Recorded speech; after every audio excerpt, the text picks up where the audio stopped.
Hello and good morning, dear students. In this lecture, we are going to continue the part of particle in one dimensional infinitely deep potential well. So, this is the third lecture of our first module. So, in previous lecture, we studied about energy spectrum of those particle which is having mass m and in the one dimensional infinite potential well. So there, now in the next part we are going to study wave function. So first of all, wave function of that particle is the solution of this Schrodinger's time independent equation, and that wave function is given by this equation. The equation I will point out by this: psi n of x is equal to a sine kn of x. Now in this equation, kn is n pi upon a, so this value is obtained by boundary condition. So if we put kn in this equation, then we get psi n of x is a sine. Instead of kn, we can write n pi upon a into x. So we have to normalize this wave function. So we know that normalization condition is integration over x running from minus infinity to minus infinity to plus infinity. But here, since particle is confined inside the well, so limit of integration are only from 0 to a. So integration from 0 to a mod psi n x square dx is equal to 1. So if we put this psi n over here, we will get mod a square integration from 0 to a sine square n pi upon a x dx, and this should be 1. So to solve this integral, put use this method of substitution. Sine square theta is 1 minus cos 2 theta divided by 2. If we put this formula in this equation and solve this integral, we will get a by 2. So from this, a is equal to under root 2 upon a if we take this term on right hand side. Hence normalized wave function we can write psi n of x is equal to under root 2 upon a. This is normalization factor, sin n pi x upon a.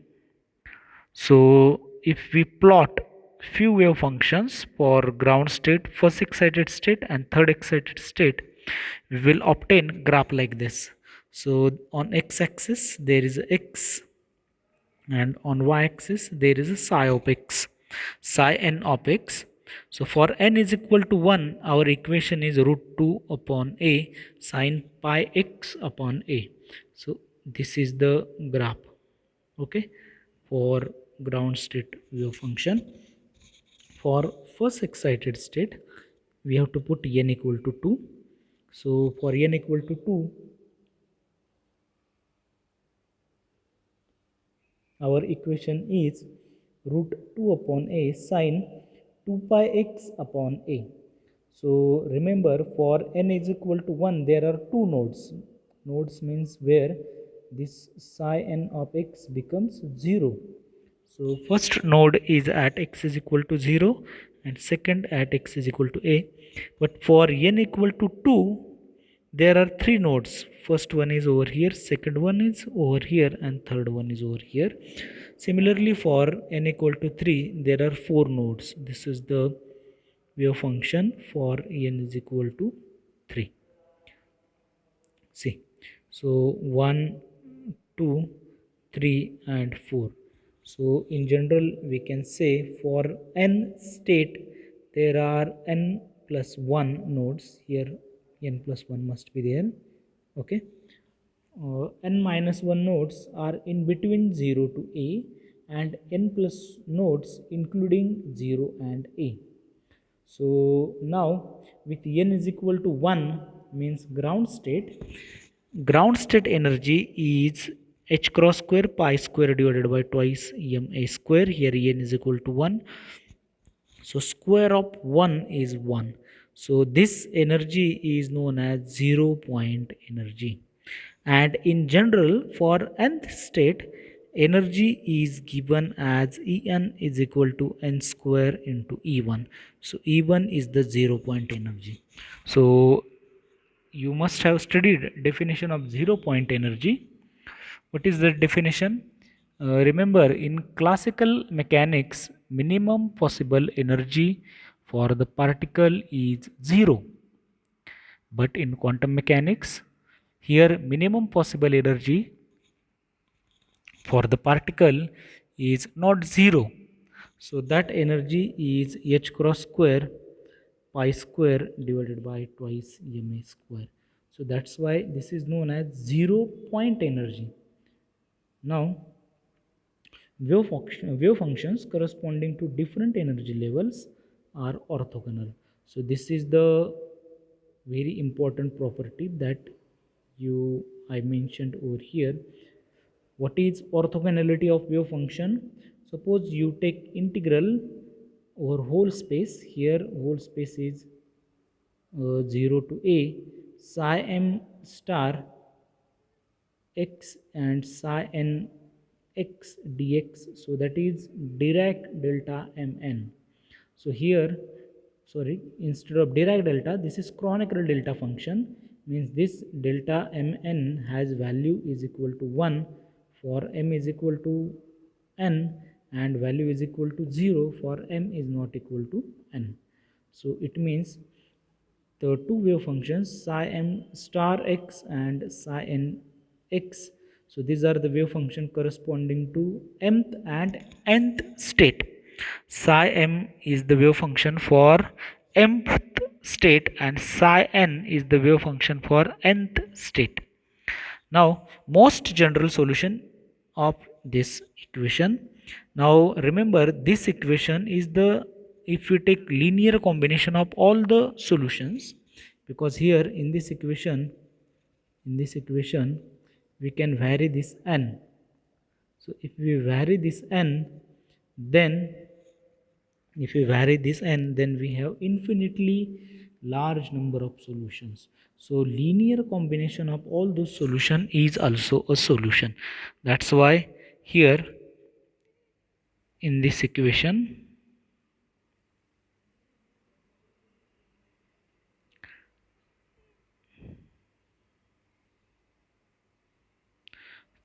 psi of xt is, see, last step, psi of xt is equal to summation over n running from 1 to infinity psi n of x e raised to minus I e n t divided by h cross.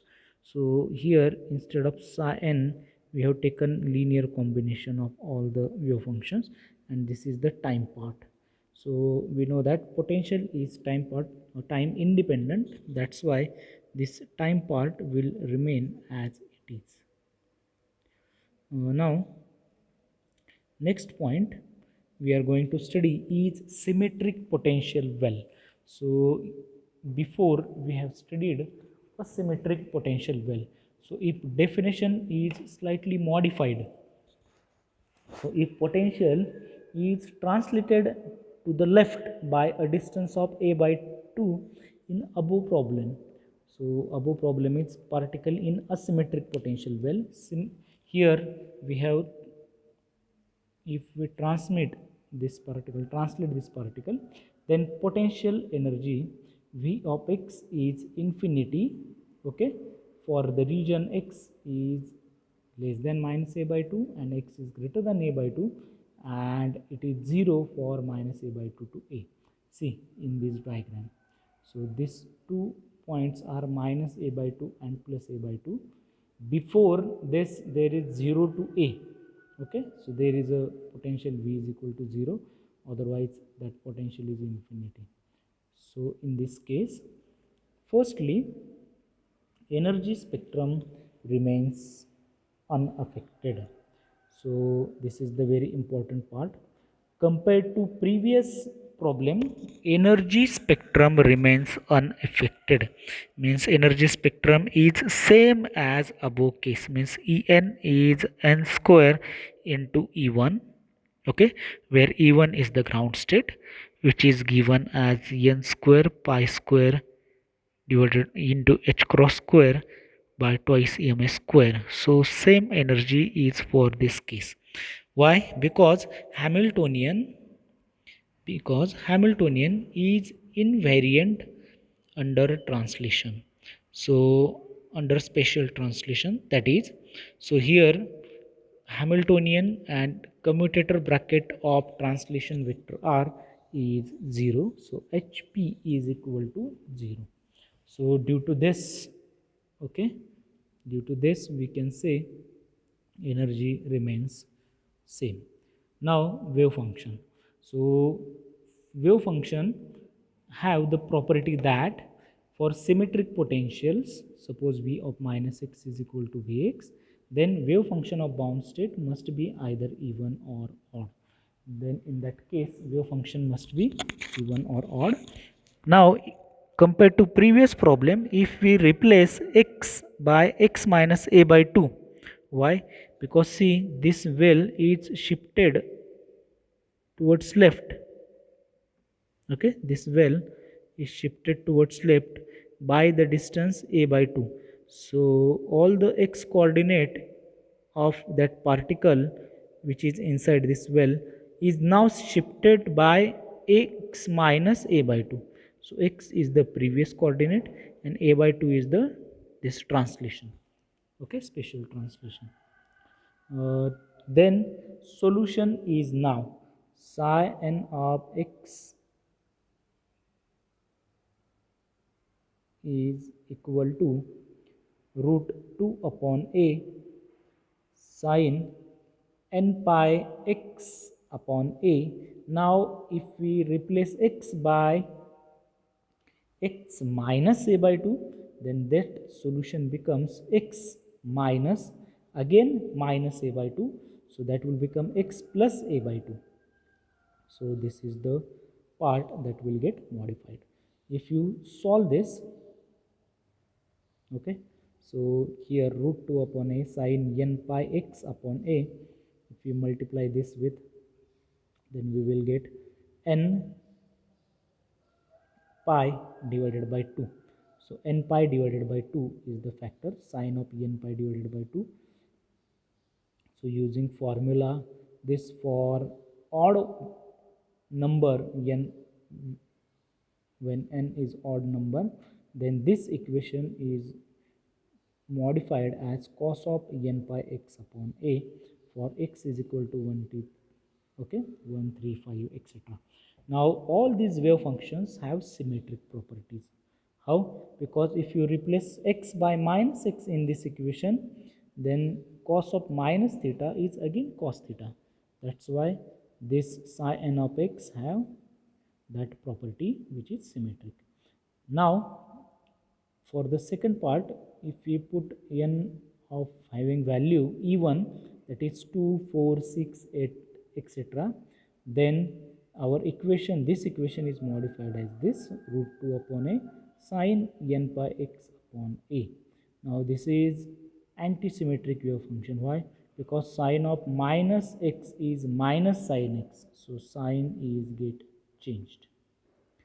Moving to next point of this chapter, which is potential barrier. So potential barrier is, I have shown in this figure. So this is the potential barrier. Now consider a particle of mass m, okay, incident from the left on the potential barrier which is shown over here. So this is the mathematical definition of that potential barrier. So V of x means potential energy is 0 for x less than 0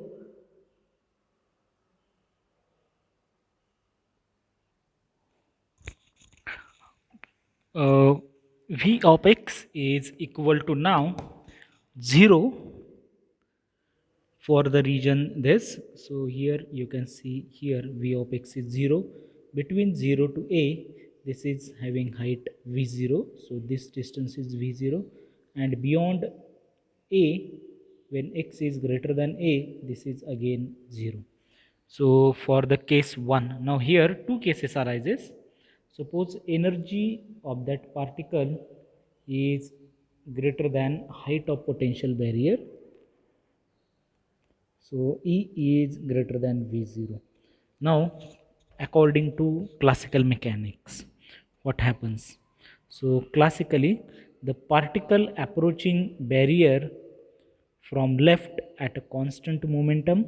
So this is the initial momentum, okay, before incidenting that particle on this barrier.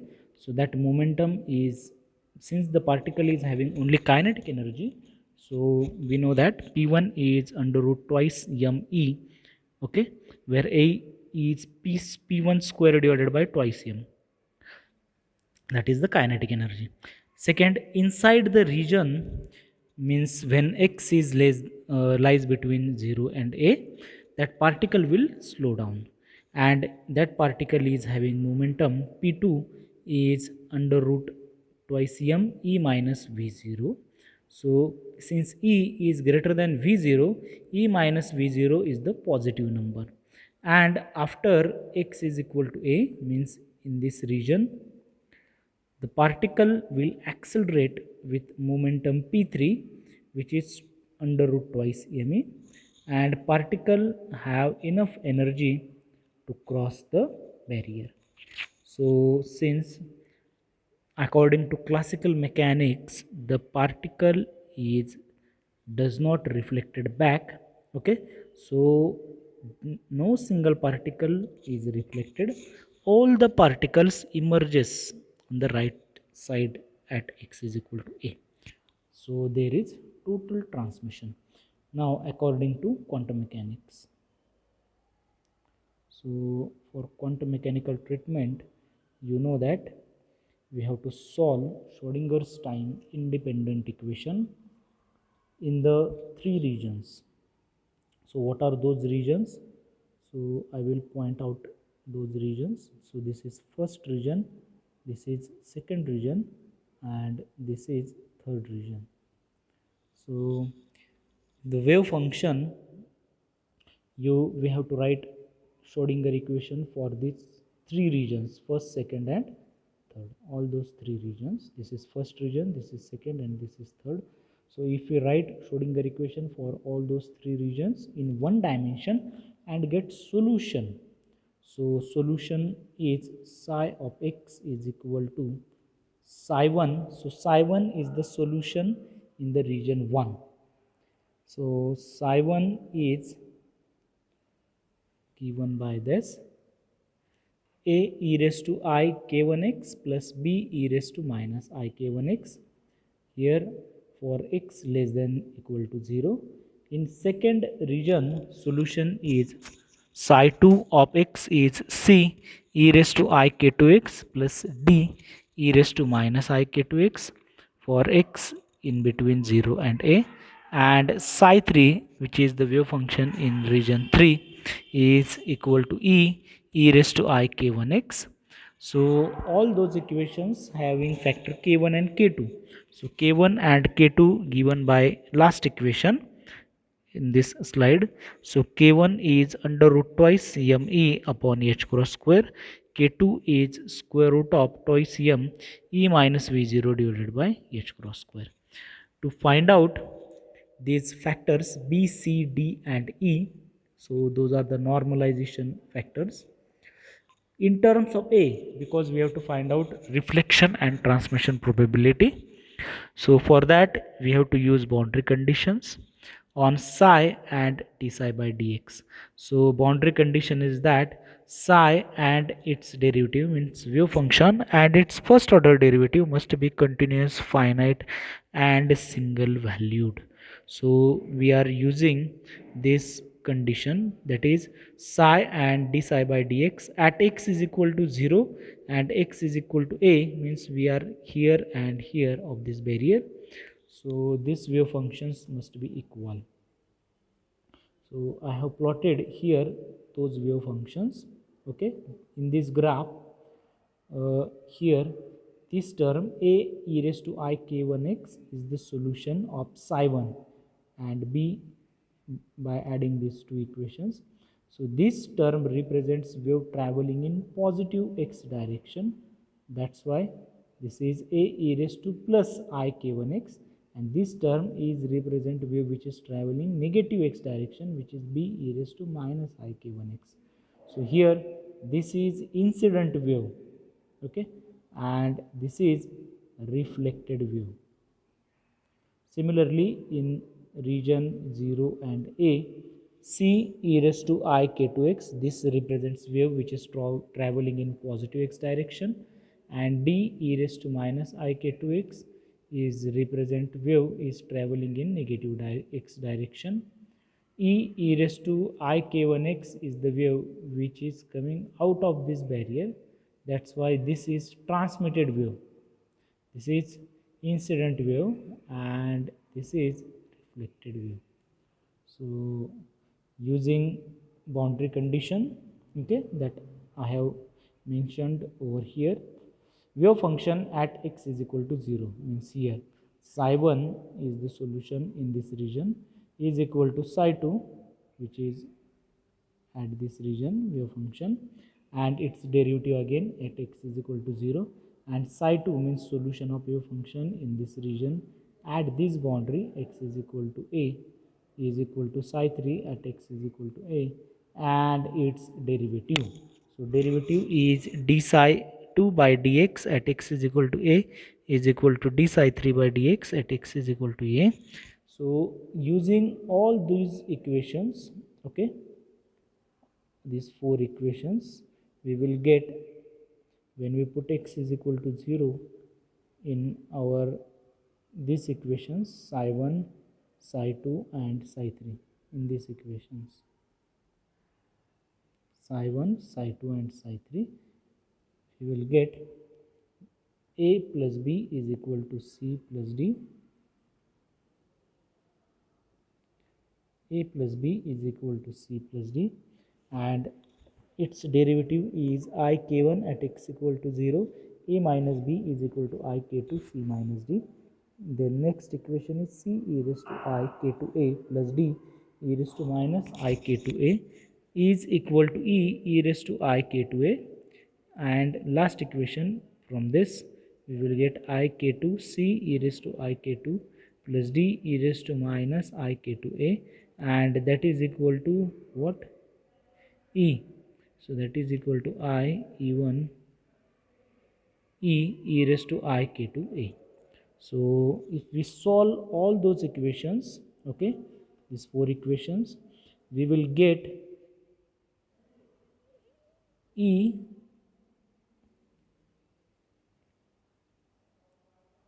we will get e in terms of a, okay.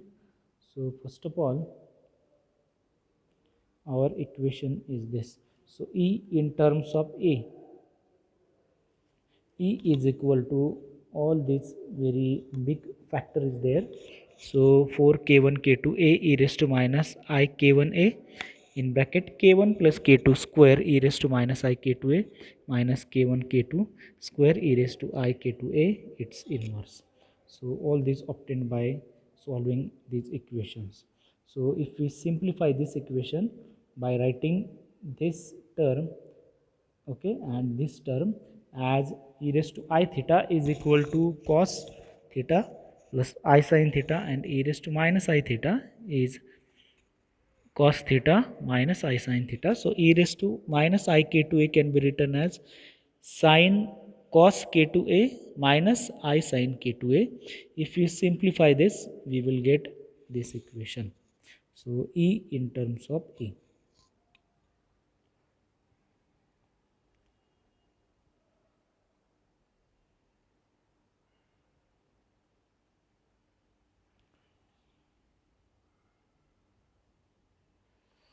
From above equations, we can find out transmission coefficient.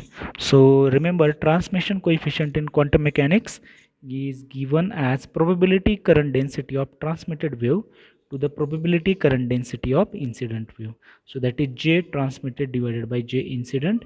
So that is equal to, since transmitted wave is E, this is the transmitted wave, probability current density becomes k1 square, okay, into mod E square, and since this is incident wave, probability current density becomes mod A square into k1. So using this in transmission probability, we will get this equation. So transmission probability is mod E square divided by mod A square. Here E and A, E is the coefficient of this e raised to term which is transmitted, okay, and A is the coefficient of incident wave.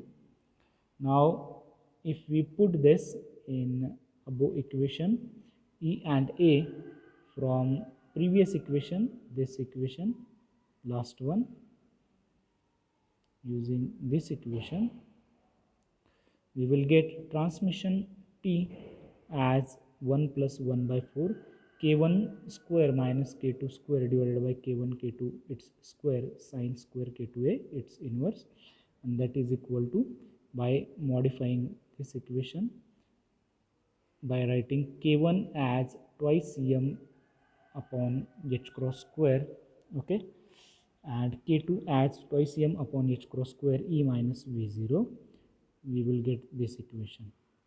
Now in this equation again, here this term is this k1 square minus k2 square divided by k1 k2 square, okay, bracket square is v0 square divided by e into minus e minus v0, and by using substitution lambda is equal to a under root twice m v0 divided by h cross square, and epsilon as e minus e divided by v0.